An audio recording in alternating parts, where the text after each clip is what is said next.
Bienvenido a nuestro gran evento. Para nosotros es muy importante que participes para poder empoderarte, pero sobre todo entregarte herramientas y el conocimiento necesario para poder tomar las mejores decisiones. Para tener una mayor experiencia, te recomendamos conectarte a través de tu computadora, mantenerte cerca de tu router o módem de internet. Una opción ideal es conectarte con el cable de red. Todas las preguntas que tengas las puedes hacer a través del chat. Al final, abriremos un espacio para responderlas junto con nuestros panelistas. Si no nos escuchas correctamente o si no puedes ver la presentación, escríbelo en el chat para darte solución.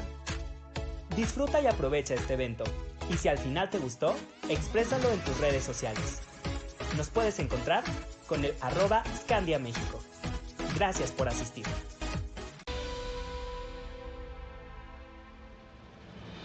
Este 2020 fue un año lleno de cambios, pero hemos sabido adaptarnos y hemos encontrado nuevas oportunidades. Un nuevo mundo en las inversiones ha llegado para todos. Existe una estrategia de inversión para cada estilo, personalidad y perfil de inversión. En Scandia, nos transformamos para brindar un valor diferente en el manejo de tu dinero. Invested. Porque sabemos que cada inversión cumple con un objetivo diferente, queremos guiarte para que tomes las mejores decisiones. Scandia es asesoría, experiencia y conocimiento. Ofrecemos asesoría financiera personalizada, una selección de productos, amplia gama de fondos de inversión locales y globales, portafolios de inversión Premium Scandia y estratégicos de acuerdo con tu personalidad como inversionista. Juntos, estamos adaptándonos a un nuevo mundo. Cada día nos hacemos más fuertes. Y por eso, evolucionamos contigo en la construcción de la mejor versión de tu futuro financiero, ofreciendo herramientas y una amplia gama de instrumentos de inversión para lograrlo. ¿Estás preparado para definir tu estrategia? En Scandia, te ofrecemos la asesoría personalizada para tus inversiones. Un nuevo mundo en las inversiones llega ya. Scandia. Tomemos decisiones conscientes.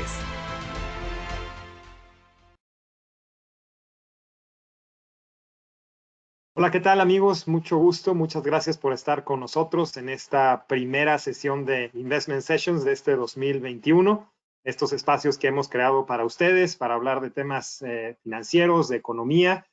Y bueno, pues en esta sesión de la primera sesión del año, pues tenemos a un invitado muy especial para hablarnos sobre las perspectivas, qué esperar en este 2021, tanto a nivel internacional como local. Y bueno, pues este invitado especial es Carlos Ramírez. Carlos es hoy director de Servicios Financieros, Energía y Farma en Integralia Consultores, una firma mexicana con 11 años de experiencia asesorando empresas e inversionistas sobre temas de riesgos y oportunidades en México. Carlos tiene mucha experiencia en la parte de sector público, como lo comenté. Él fue presidente de la CONSAR y antes de eso fue vocero de Pemex. Y en la parte de sector privado, pues bueno, él fue miembro del Consejo de Estabilidad Financiera de México durante el periodo 2013 a 2018. También fue el responsable de la evaluación de riesgos políticos de México para la consultoría Eurasia Group y previamente fue economista en jefe de Casa de Bolsa Banorte. Carlos es economista del ITAM y también politólogo de la UNAM. Tiene una maestría en políticas públicas del London School of Economics y también en política económica por la Universidad de Columbia en Nueva York. Carlos, muchísimas gracias por estar con nosotros. La idea de este panel pues es, nos harás una presentación que estaremos revisando con todo detenimiento, con todo detalle, y al final de esta estaremos pues haciendo una sesión de preguntas y respuestas. Muchas gracias, Jaime, por esa generosa introducción. Muy buenos días a todos. En primera instancia, quiero agradecer a Scandia por esta amable invitación, la posibilidad y el honor de poder estar frente a ustedes para darles un panorama general sobre cómo se ve en México este 2021, el entorno internacional económico, por supuesto, y una visión sobre hacia dónde pueden dirigirse, digamos, los mercados en este presente año. Entonces, Nuevamente, muchas gracias a Scandia. Y comienzo con la presentación. Está dividida en dos partes. Hablaré brevemente del contexto internacional y posteriormente me centraré en México. Entonces, si podemos comenzar con la presentación, por favor. El contexto internacional tiene cuatro grandes, digamos, temas que están hoy a discusión. Vamos a la siguiente, por favor. Cuatro temas que van a marcar el 2021. La pandemia, por supuesto, sigue su curso, y la vacuna y las vacunas. Dos, la política económica que están siguiendo la mayor parte de los países desarrollados y en menor medida en desarrollo. Tres, el ascenso de Joe Biden mañana a la presidencia de los Estados Unidos. Sin duda marcará un nuevo rumbo respecto a la visión económica y en general las políticas públicas que establezca los Estados Unidos para este año y los próximos años. Y cuatro, cómo se ve el crecimiento global en este momento y qué podemos esperar para lo que resta del año. Si vamos a la siguiente, empezamos por la pandemia y la vacuna. Desafortunadamente, la pandemia se encuentra hoy por hoy en su peor momento. Es decir, si uno revisa las últimas cifras que diariamente se publican en diversos foros, principalmente esta página de Our World in Data, lo que vemos es que la pandemia sigue avanzando y replicándose a un ritmo que no habíamos visto ni en el peor momento, digamos, de la etapa del confinamiento por ahí de marzo y abril. Desafortunadamente sigue arrastrando no solo a los países desarrollados, sino principalmente se esparce rápidamente en los países en desarrollo y no se ve en este momento ninguna señal de una moderación en el ritmo de crecimiento. Como sabemos, los países han tenido, y sobre todo en Europa, en Japón recientemente, han tenido que adoptar nuevas medidas de confinamiento ante incluso nuevas variantes del virus, nuevas cepas que parecen contagiar más rápidamente. Entonces tenemos, por un lado, una pandemia que avanza de manera veloz y sin ninguna señal de moderación. Se han roto récords todos los días prácticamente en los Estados Unidos en cuanto al número de casos y desafortunadamente en cuanto al número de fallecimientos. Si me voy a la siguiente, al mismo tiempo ocurre esto, ocurre el fenómeno del crecimiento de la pandemia justo en el momento cuando afortunadamente empieza el proceso de vacunación. Digamos, es algo ya muy sabido, pero en tiempo récord, inédito para la historia de la humanidad, se han puesto ya, digamos, en marcha un proceso de vacunación, al menos con dos vacunas ya muy claras, que son la vacuna de Pfizer y próximamente la vacuna de Moderna. Ya empieza a observarse un crecimiento importante del proceso de vacunación en algunos países. Claramente el caso paradigmático es Israel, que ya tiene más del 25% de su población vacunada, pero estas cifras van a cambiar de manera dramática en las próximas semanas y en los próximos meses con un crecimiento significativo. Actualmente hay 12 empresas que están desarrollando vacunas de manera, digamos, ya con un cierto avance en sus procesos de autorización y pruebas. Estas 12 empresas, algunas de ellas, o más bien 8 de ellas son de países occidentales. 2 de ellas ya tienen la aprobación de las 2 agencias de salud más importantes, que son la norteamericana y la europea, y otras 3 ya están en la fase 3 y se espera que reciban una autorización probablemente antes de que termine el primer trimestre del año. Seguramente algunas de estas vacunas, sobre todo las vacunas china y de Rusia y de India, no pasarán necesariamente la aprobación de las autoridades norteamericanas y europeas, pero ciertamente serán muy importantes para lo que ocurra, sobre todo en el mundo en desarrollo, incluyendo México. Se han dado a conocer más o menos los costos, las condiciones de algunas de estas vacunas. Hay diferencias significativas. Por supuesto, los países tendrán que invertir una cantidad muy importante de recursos en los próximos meses, pero la expectativa en general es que esto se va a acelerar en las próximas semanas y meses, y ahí es donde parece estar puesta la atención, digamos, de los mercados financieros. Es decir, la atención no está puesta en la propagación del virus, sino más bien en la solución que parece estar a la vista, si bien todavía con interrogantes respecto al ritmo que se puede seguir en los próximos meses. Adelante, por favor.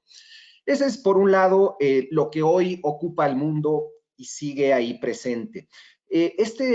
Hace unos días en los Estados Unidos se dio a conocer el reporte económico al presidente de los Estados Unidos. Es un reporte anual que se presenta para, digamos, dar a conocer cómo se encuentra la economía norteamericana. Y salió publicada esta gráfica, creo que es muy ilustrativa. Lo que nos dice básicamente es que entre más rápido se pueda acelerar el proceso de vacunación, mayor será el beneficio económico en este caso para los Estados Unidos, pero aplica para todos los países. Y es intuitivamente algo pues obvio, es decir, si logramos acelerar el proceso de vacunación, más rápido podremos alcanzar una inmunidad de rebaño que permita, vamos a llamarle así, volver a la normalidad en nuestras actividades económicas esenciales. En Estados Unidos se calcula que estamos hablando de ahorros o de beneficios de arriba de 3 trillones de dólares si el proceso de vacunación se acelera. Entonces, el mensaje de este gráfico es muy claro. Los países, los gobiernos, tienen que abocar todos sus esfuerzos en los próximos meses para la vacunación. Es lo más importante para poder lograr una recuperación económica más vigorosa, digamos, hacia la segunda mitad del 2021. Algunos países lo lograrán, otros no, pero ciertamente este es el tema central para todos los gobiernos en el planeta. Adelante, por favor. Paso al segundo tema rápidamente, que tiene que ver con la llegada de Joe Biden a la presidencia. Digamos, la presidencia de Donald Trump termina como empezó, en controversia, pero de entrada, más allá de lo que se pueda pensar de Trump y su administración, lo que queda claro de la llegada de Joe Biden es que llega un equipo experimentado con una combinación muy interesante de técnicos y políticos, con personas que han estado en el sector público previamente en los gobiernos anteriores del Partido Demócrata, y en general lo que se observa es un equipo económico de primera. Es decir, un equipo que, a diferencia de lo que vimos durante la administración de Trump, este equipo, sin lugar a dudas, lo que parece reflejar es una experiencia y una capacidad muy diferente a lo que vimos los anteriores 4 años. Y eso es una buena noticia para el mundo, ciertamente, pero también lo es para México, y en especial la llegada de Janet Yellen al Departamento del Tesoro es, sin lugar a dudas, una gran noticia que dará, digamos, confianza, estabilidad a los mercados financieros. Ciertamente no será una tarea fácil la de Yellen, pero en general lo que se observa en el equipo económico de Biden es un equipo de primer nivel, con alta experiencia, alta capacidad para enfrentar pues la más grave crisis que se ha vivido, digamos, desde la Gran Depresión. Eso es una buena noticia. En círculo aparecen los 4 nombres que serán muy importantes para México en los próximos meses y años. La secretaria de Comercio, la secretaria de Energía, la representante, digamos, de temas comerciales de los Estados Unidos, que sin lugar a dudas será una figura clave para México en los próximos meses, y el secretario del Tesoro, Anthony Blinken, que sin lugar a dudas también jugará un rol relevante. Todos estos nombres irán cobrando mayor relevancia conforme avance la administración de Biden, pero en general el mensaje es: llega un gobierno experimentado con capacidad, y eso es una buena noticia para todos. Adelante, por favor.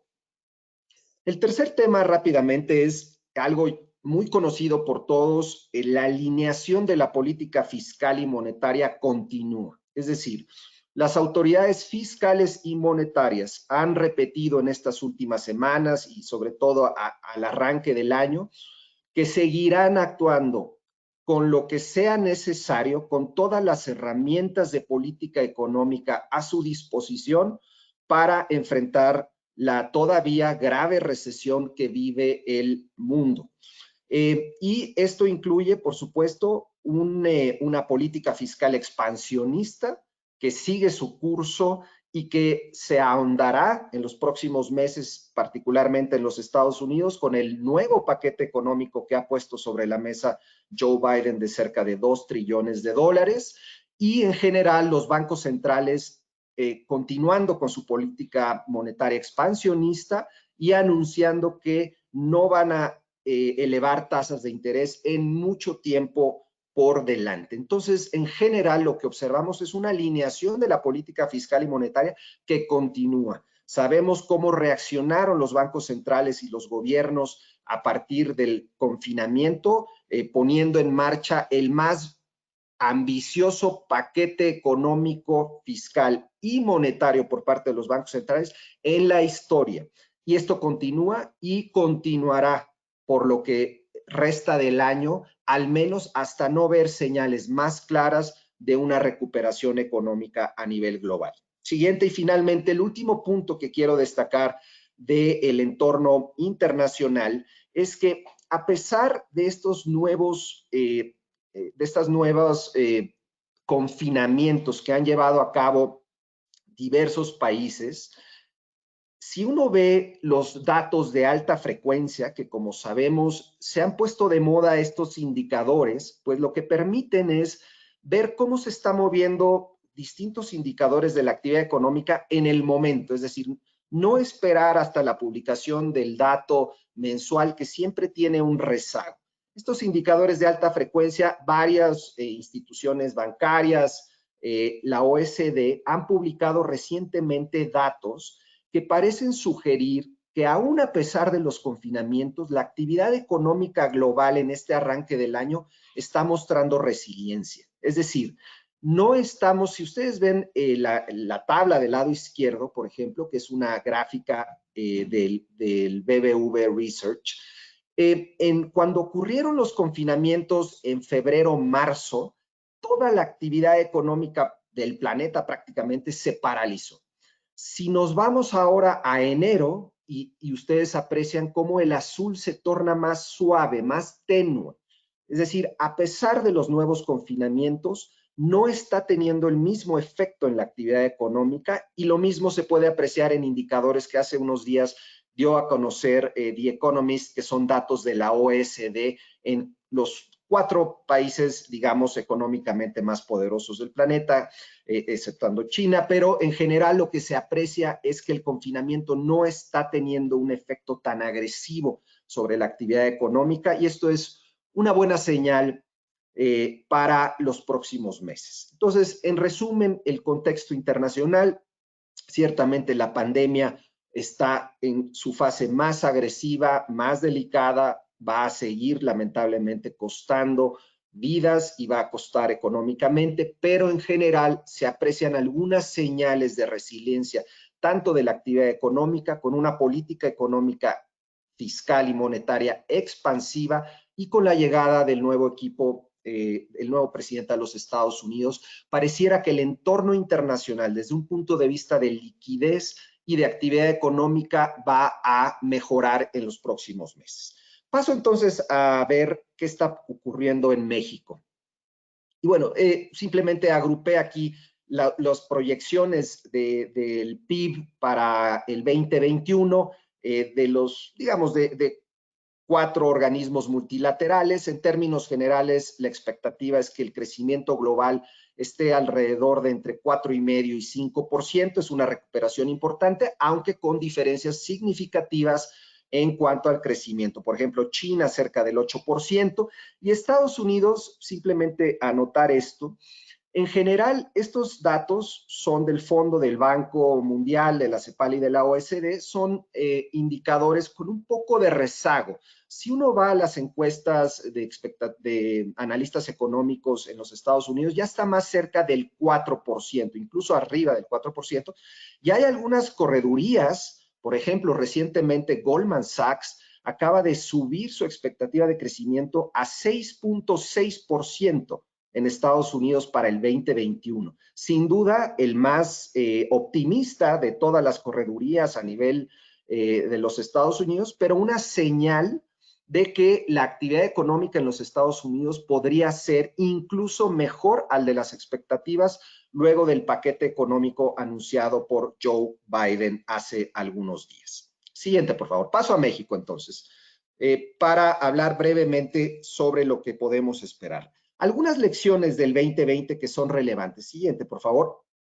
Para 2021. Creo que hay algunas cosas positivas de lo que se vivió en el muy difícil y terrible año del 2020. Por un lado, ciertamente una crisis económica sin precedente, pero sin crisis financiera. Esta crisis del 2020 fue una crisis muy distinta a las tradicionales crisis macroeconómicas de México de los años, digamos, de las décadas previas, porque no tuvo ese componente de crisis financiera que casi siempre había acompañado a crisis previas. Funcionó la autonomía del Banco Central y es la principal ancla de estabilidad macro del país. El balance fiscal, ciertamente hay controversia al respecto, pero hay que rescatar que no se salió fuera de control a pesar del colapso económico y en general el sector externo observó una recuperación más rápida de lo anticipado. Hoy lo que domina al final del día es la liquidez global y pareciera que desde el punto de vista de México, eso puede traer ciertos beneficios. Ahora, ciertamente hay elementos del 2020 que quedaron ahí como no buenos y que, digamos, seguirán teniendo secuelas para el 2021. El bajo nivel de apoyo que otorgó el gobierno, digamos, a la actividad económica por cuestiones meramente ideológicas queda ahí como un evento, triste, pues los efectos de esta crisis pudieron haberse mitigado, no se hizo y por tanto perdurarán por mucho tiempo y la pandemia desafortunadamente sigue en ascenso y ya muy pronto, muy rápido estamos observando problemas en el proceso de vacunación. Adelante, por favor, rápidamente. Me paso rápido a hablar de 3 aspectos importantes. Los efectos económicos de la pandemia, los efectos sociales y los efectos financieros. Por el lado de la actividad económica, si algo caracteriza a esta crisis es que es una crisis desigual. Tanto por el lado de la oferta como por el lado de la demanda, si uno observa todas las actividades económicas del lado de la oferta, uno puede apreciar cómo pues, las actividades de esparcimiento, de alojamiento, etcétera, cayeron más de 60% respecto a sus niveles previos de hace un año, mientras que otras actividades, por ejemplo, los servicios de apoyo a los negocios, los servicios de salud, incluso las actividades primarias tuvieron un crecimiento. Esta es una crisis muy distinta a otras, porque si bien la actividad económica, vamos a llamar, colapsó de manera simultánea, las recuperaciones están siendo muy desiguales y eso se puede también apreciar por el lado de la demanda. Es decir, si vemos las exportaciones, vemos que estas ya están teniendo una recuperación mucho más rápida respecto a lo que está ocurriendo en el mercado doméstico del consumo privado y la inversión privada. Esta tabla del lado derecho muestra un poco el comportamiento que tuvo la demanda agregada en la crisis del 2008-2009. Y lo que podemos apreciar es que las exportaciones fueron el motor de la recuperación de la crisis del 2009 y es anticipable que en el 2020, y si me voy a la siguiente, por favor, ese sea exactamente lo que ocurra. La economía norteamericana será nuestro principal motor. Es decir, hoy por hoy lo que vemos digamos, en los distintos datos que han publicado recientemente es que el sector industrial de los Estados Unidos se está recuperando muy rápido y está jalando al sector industrial mexicano, que muestra una altísima correlación históricamente con el sector industrial norteamericano.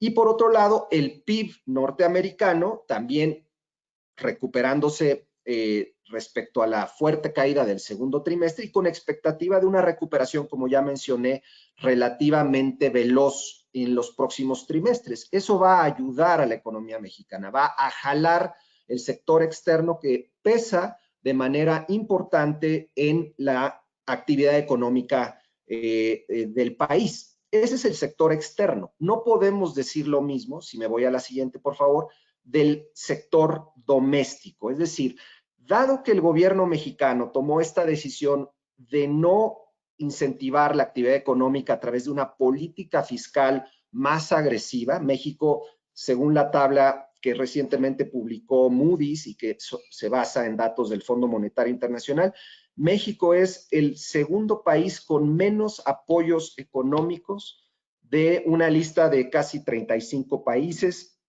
Desafortunadamente, México tomó esta decisión, reitero, por cuestiones más de orden ideológico, pero las consecuencias están a la vista y lo serán a lo largo del 2021. Un mercado doméstico que se recupera lentamente, que tendrá problemas, digamos, para recuperar sus niveles previos a la pandemia, tanto por el lado de la inversión fija bruta como por el lado del consumo privado. Se aprecia sí una recuperación, pero una recuperación tenue. Lo que puedo anticipar es que esta recuperación seguirá siendo gradual a lo largo de este año. Sí irá recuperando cierto terreno respecto a lo perdido el año pasado, que fue del orden del 12%, pero muy lejos de recuperar sus niveles prepandemia. Entonces tenemos por un lado un sector externo que está mostrando señales de recuperación acelerada, más acelerada incluso de lo anticipado, y con la expectativa de que la economía norteamericana sea quien jale a la actividad externa mexicana a través de las exportaciones. Y por otro lado, un mercado doméstico con una recuperación sí importante, pero gradual a lo largo de todo el 2020. Siguiente, por favor. Por el lado social, y bueno, perdón, antes de pasar a la parte social, dejar esta gráfica que probablemente ya algunos de ustedes habrán visto en algunos otros lugares. Simplemente yo tomé los datos del Fondo Monetario Internacional, cuáles son las expectativas del PIB de aquí al 2025. Lo que sabemos es que de los 4 países grandes de América Latina, México tendrá la recuperación más tenue y nos tomará probablemente el resto del sexenio alcanzar el nivel previo del Producto Interno Bruto al que se tenía en 2018. Es decir, será un sexenio de crecimiento cero. Sí, de recuperación en 2021 y continuará esa recuperación en los próximos años, pero el nivel previo al 2018 muy probablemente lo alcancemos hasta el 2024 en un escenario relativamente favorable. Siguiente, por favor. Ahora, la parte social no me detengo mucho, creo que se ha hablado ya mucho sobre este tema, pero les dejo algunos puntos importantes.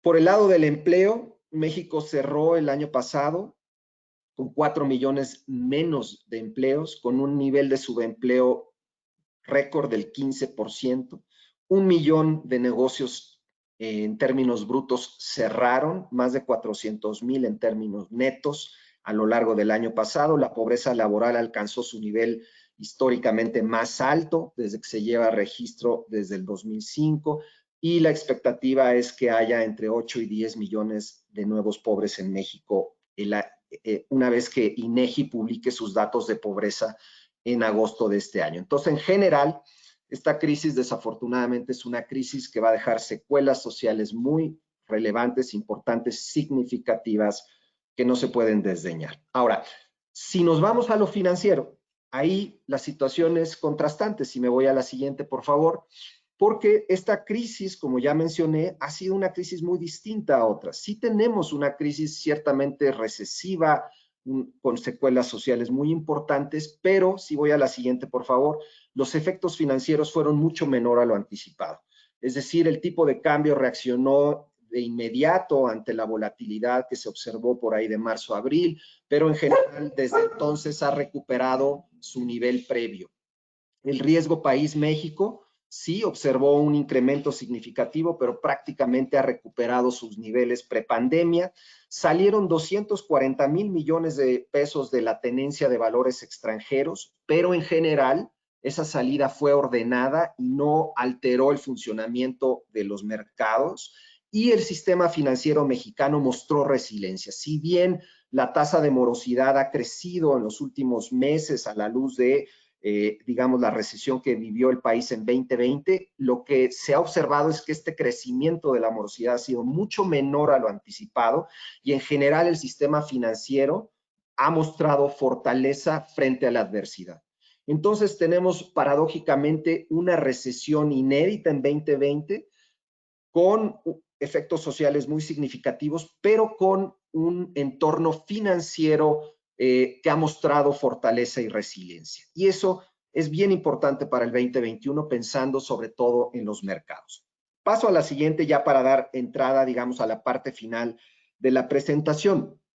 El marco macroeconómico 2021-2022, tomo datos directamente de la encuesta del Banco de México, que es el, digamos, consulta a los analistas, y hago algunos comentarios al respecto. La expectativa es de que haya una recuperación del orden del 3,5%, que en general el tipo de cambio esté relativamente estable, al igual que la inflación, y con tasas de interés relativamente bajas, sin mayor movimiento. Y en 2022 con un crecimiento un poco más moderado del orden del 2,6%, y en general nuevamente con tasas de inflación, tasas de interés y tipo de cambio relativamente estable. Lo que están digamos, advirtiendo los analistas es que este año será un año de una recuperación, sí, ciertamente positivo desde una óptica de luego de vivir un año tan complejo como el pasado, pero será una recuperación relativamente moderada después de una caída del orden del 9%, 8,5% el año pasado. Pero en general las variables financieras se observan con estabilidad. La inflación relativamente contenida, las tasas de interés con estabilidad. En general, un entorno financiero que parece estar dominado por los fenómenos externos de alta liquidez y que parecen abrir oportunidades para los mercados financieros, y en general un entorno financiero doméstico relativamente ordenado. Por supuesto, quiero nada más dejar un comentario respecto a este marco macroeconómico. Lo que vimos el año pasado es que en general pronosticar macroeconómicamente en un entorno de alta incertidumbre como el que seguimos viviendo se torna muy complejo, y por tanto hay que tomar estos números con un grano de sal. ¿Y por qué aún más? Por lo siguiente, si me voy a la siguiente, por favor.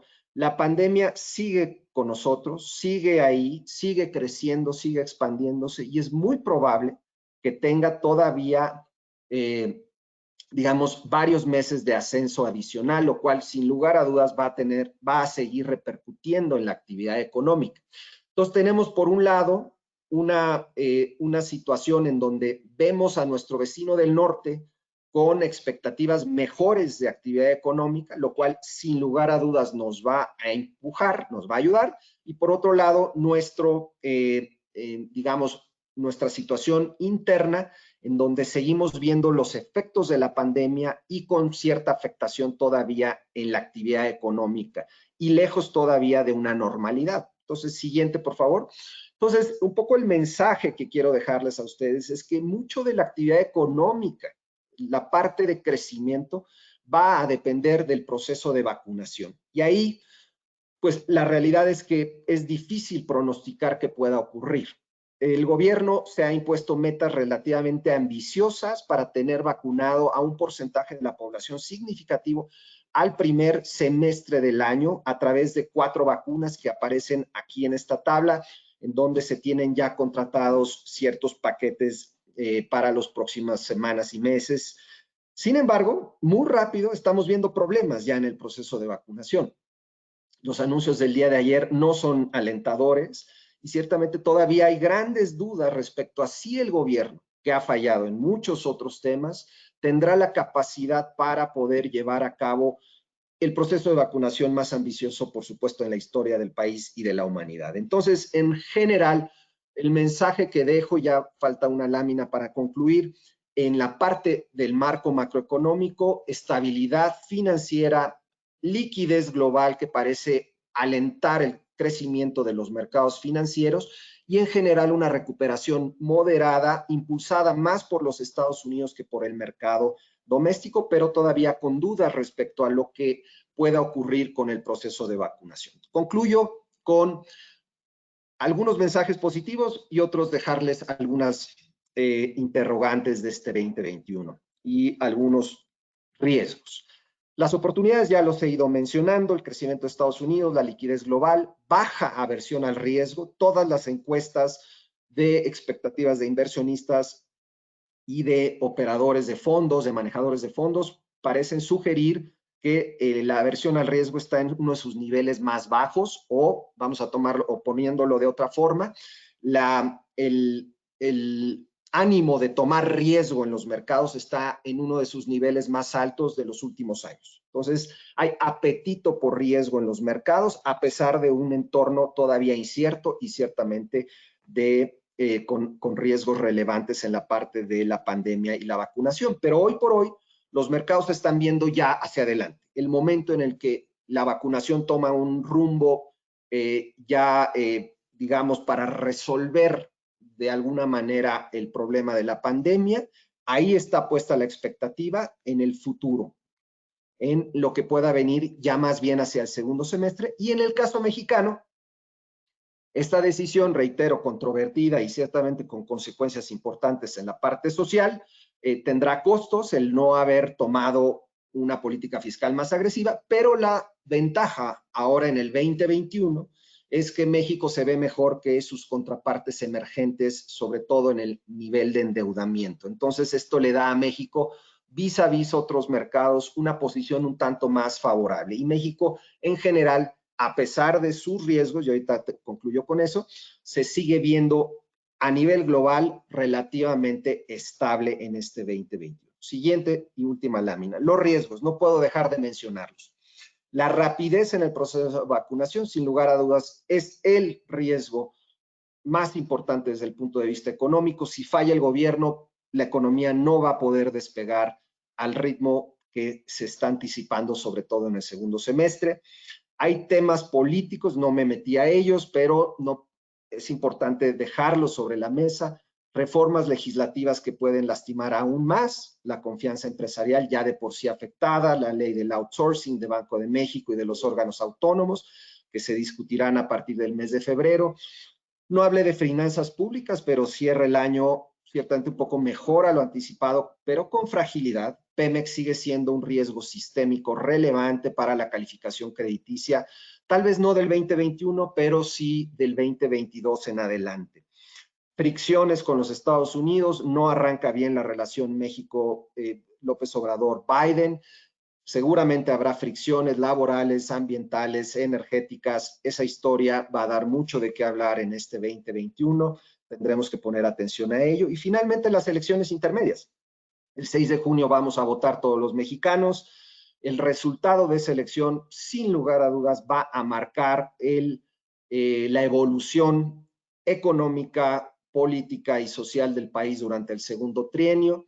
Hoy por hoy las encuestas están mostrando a que Morena, el partido del presidente, estaría en posición de poder alcanzar una mayoría absoluta en el Congreso. Al menos eso es lo que están marcando las encuestas, ganando cerca de 10 de las 15 gubernaturas en juego. Si se cumple este escenario, ciertamente el segundo trienio de la administración del presidente López Obrador será un segundo trienio de mayor riesgo político y, sin lugar a dudas, con algunos efectos en los mercados financieros. Concluyo aquí para dar paso a preguntas y nuevamente muy agradecido con esta invitación. Muchas gracias. Muchísimas gracias, Carlos. Súper interesante. Yo creo que tocaste unos temas muy, muy interesantes y sobre todo creo que hiciste foco en algunos datos muy relevantes. Yo tengo por acá ya algunas preguntas que me gustaría ir viendo contigo. Una de ellas, empezando con la parte internacional, que es la primera parte que nos presentaste. Y la pregunta es, ¿cuál será el precio, entre comillas, si se puede llamar así, que tendrá que pagar Estados Unidos por todo ese apoyo, por todo ese crecimiento monetario, por todos esos impulsos que estuvo dando su economía durante el 2020? Me vienen a la cabeza algunos típicos precios que se tienen que pagar por este tipo de cosas, como una mayor inflación o probablemente una moneda local, es decir, un dólar más depreciado. ¿Cómo estás viendo tú ese tema? Sí, a ver, la deuda como porcentaje del PIB de los Estados Unidos va a alcanzar o ya está cerca del 100%, y luego del paquete económico que va a lanzar Biden, ciertamente va a superar esos niveles. 100% del PIB, y además con la expectativa de que los Estados Unidos en los próximos años tendrá que cubrir un desequilibrio muy importante en cuanto a sus temas de seguridad social. Entonces, el panorama del desequilibrio fiscal de los Estados Unidos es, por decirlo menos, preocupante. Ahora bien, en un entorno con bajas tasas de interés, como el que estamos viviendo, tasa cero prácticamente para los Estados Unidos, en realidad, y la apuesta de Joe Biden, y ya lo dice Janet Yellen hoy va a dar un testimonio ante el Congreso, es la mirada está puesta hoy en la recuperación. Y por tanto, sí, va a pedir prestado, vamos a llamarle, del presente para poder tener una recuperación más acelerada en el futuro, y eso le permita volver eventualmente a una cierta tendencia descendente del déficit y del endeudamiento general, como fue lo que ocurrió, por cierto, en la época de Obama, poco después de la crisis del 2008-2009. Ahora bien, ¿será capaz y a qué costo? Y lo mismo en la política monetaria. Agustín Carstens ha dicho que la política monetaria que siguen hoy los bancos centrales, si bien es legítima, entendible en un contexto de una recesión como la que acabamos de vivir, eventualmente tiene límites y alguien tendrá que pagar algún costo. Pareciera que ese costo, Jaime, de corto plazo no está en el horizonte. Es decir, tanto los bancos centrales como los gobiernos han dicho, no vamos a bajar la guardia hasta en tanto no veamos señales más claras de recuperación. Eventualmente y muy probablemente hacia la segunda mitad de la administración de Biden, Biden tendrá que proponer muy probablemente un ascenso de impuestos, por ejemplo, como una posible solución al marco, al endeudamiento de hoy, digamos, y eso será políticamente costoso y muy complejo en un entorno tan polarizado en los Estados Unidos. Pero hoy por hoy, lo que domina es la extensión del balance sheet de los bancos centrales y la política fiscal expansionista, y sin ninguna señal de que esto vaya a cambiar en el corto plazo. El dólar ciertamente debilitado, pareciera esa ser, digamos, la evolución que lleva el dólar en este 2021, pero al mismo tiempo, Yellen diciendo nosotros no tenemos una política activa de debilitamiento del dólar, pero pareciera que esa es la tendencia que seguirá esto. Y por el lado de la inflación, dada la grave recesión que todavía vive buena parte del mundo occidental, y si bien hay algunos indicios de una mayor repunte inflacionario en algunos productos volátiles, sobre todo energía, algunas cadenas de suministro afectadas por la propia pandemia, en realidad la demanda agregada sigue muy débil en prácticamente todo el mundo y no se anticipa un repunte inflacionario significativo. Pensaría que todo este 2021, al menos buena parte de él, este tema va a pasar a un segundo término y va a estar más concentrado en los temas de recuperación. Perfecto, Carlos, muchas gracias. Paso a una segunda pregunta ya más enfocada a México. Y dice acá, con una inflación esperada alrededor del 3.6% aproximadamente para el 2021, ¿ves espacio para que Banco de México siga bajando tasas? ¿Cuánto más? Después de 11 disminuciones consecutivas de Banco de México, como sabemos el año pasado, finalmente puso pausa en las últimas dos sesiones del año pasado. Creo, en términos generales, México sigue pagando una prima por encima, digamos, de lo que se observa en otros países, con niveles similares, digamos, de inflación. Es decir, la tasa real que está pagando México es superior al de otros países.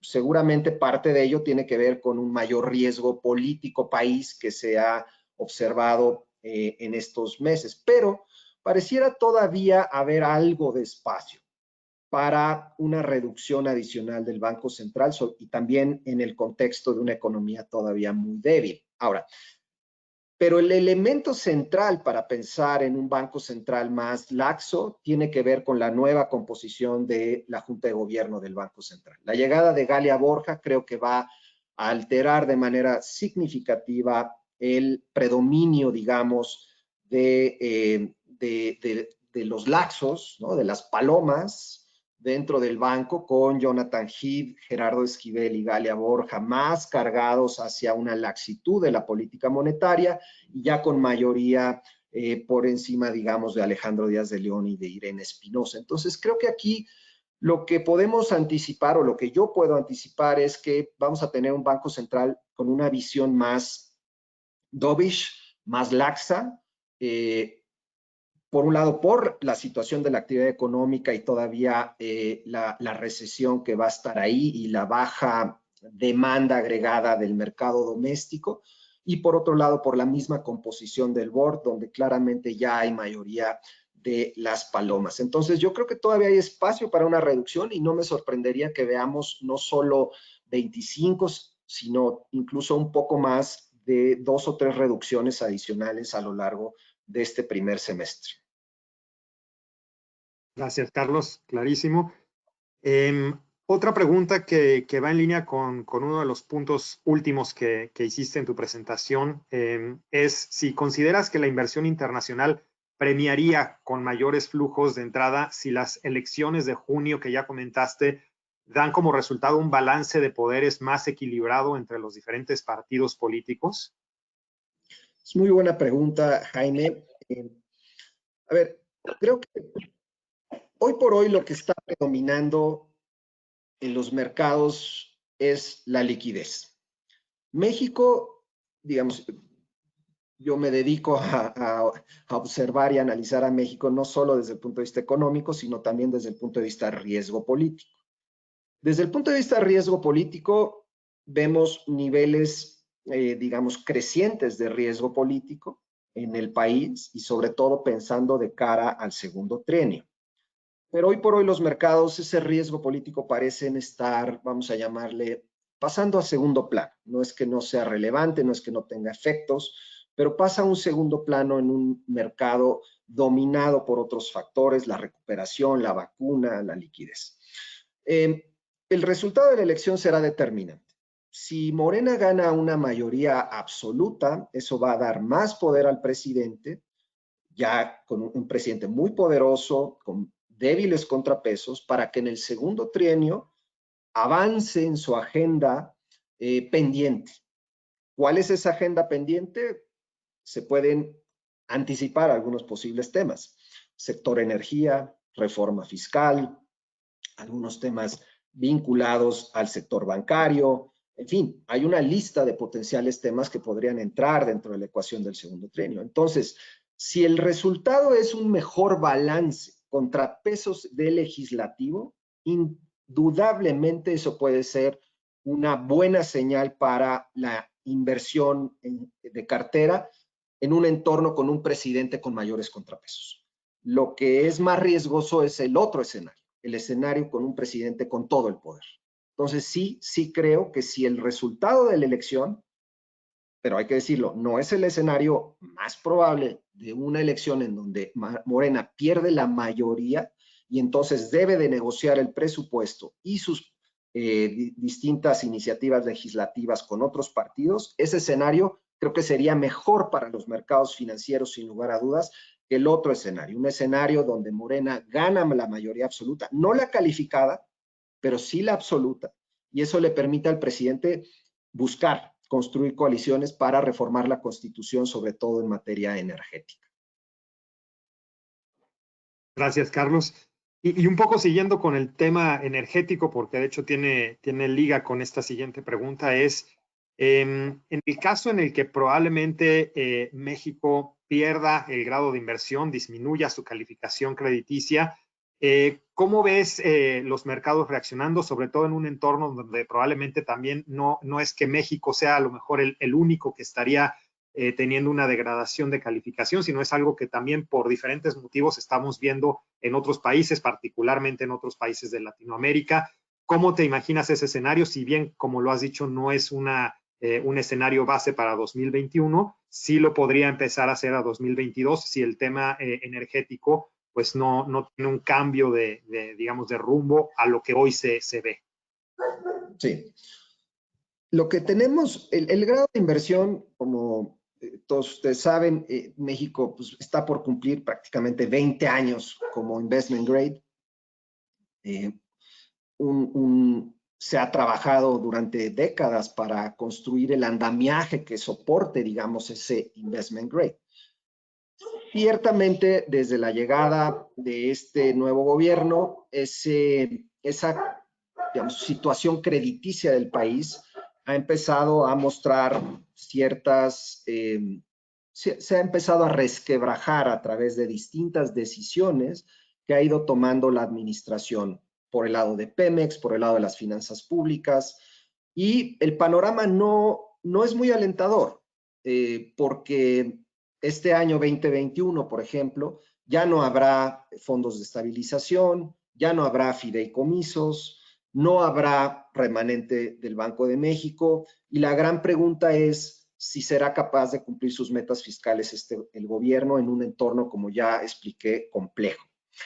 Y Pemex sigue siendo el elefante en el salón, en donde todos los indicadores operativos de la empresa se han deteriorado, no hay ninguna señal de mejoría, y el gobierno ha doblado la apuesta en esta visión de fortalecer a la empresa petrolera.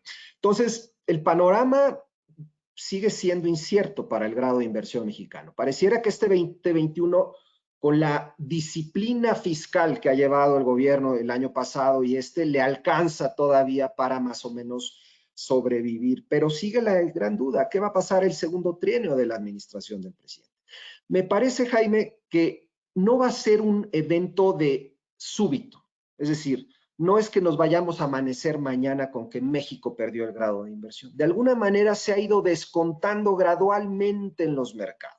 Esta salida de flujos, sobre todo en instrumentos, en los EMES de extranjeros, pareciera estar mandando alguna señal de anticiparse a cierta situación en la actividad, en la situación crediticia del país.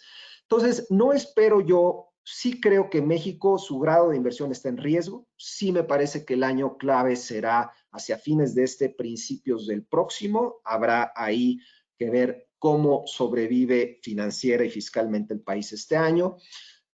Pero no me parece que vaya a ser un evento súbito, repentino, en donde los mercados se sorprenden. Creo que va a ser un proceso gradual de deterioro, desafortunadamente, en donde los mercados van a ir incorporando gradualmente esta posibilidad de su portafolio. Sí tendrá consecuencias, sin lugar a dudas, pero será probablemente consecuencias que se van a ir, observando de manera más gradual.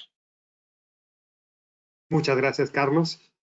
Una siguiente pregunta toca sobre el tema de desempleo. ¿Qué indicadores tenemos hoy en desempleo y cómo esperas que estos puedan evolucionar en el caso de México específicamente? Sí. Se perdieron 650,000 empleos formales, más del 80% fueron permanentes. Es, sin lugar a dudas, el peor desempeño del mercado laboral desde la crisis del año 95. Cerca de 4 millones de empleos si tomamos en cuenta, digamos, a los independientes y a los informales.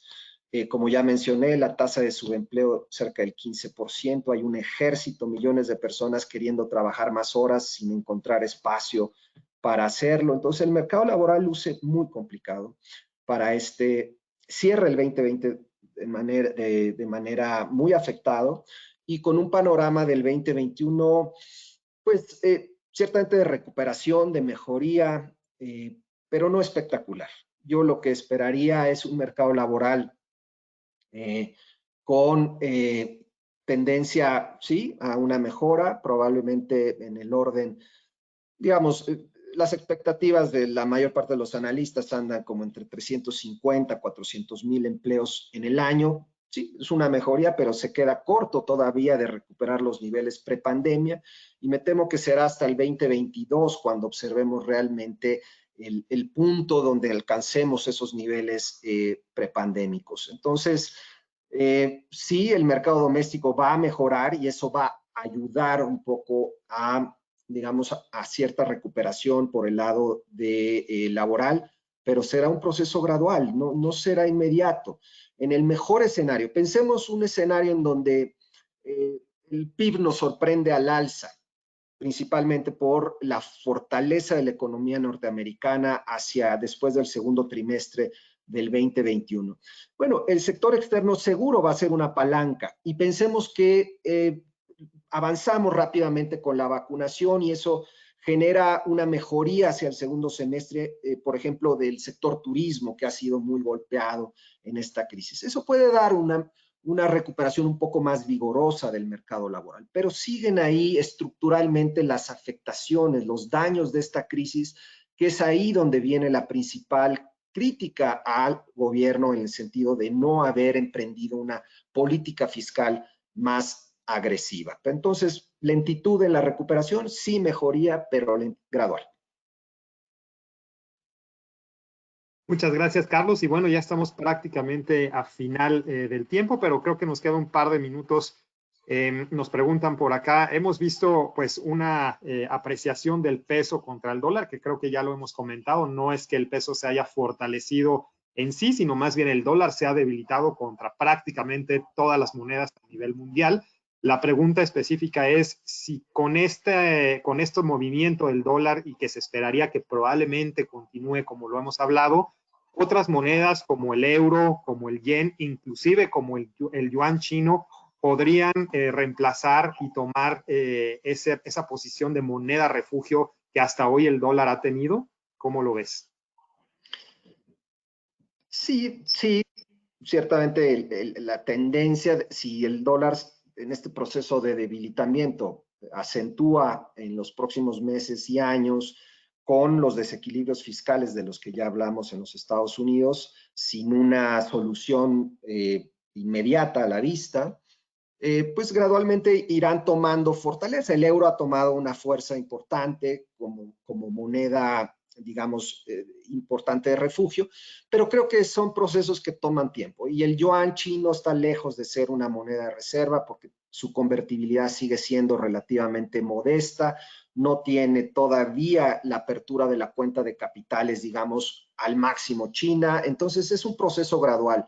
La economía china ha avanzado enormemente en los últimos 40 años, sin lugar a dudas, pero en la parte financiera y como moneda de cambio, el yuan está muy lejos de ser una reserva. En las próximas décadas, sin lugar a dudas, cobrará preeminencia una vez que China siga su ascenso e incluso supere a los Estados Unidos a finales de esta década en términos de tamaño.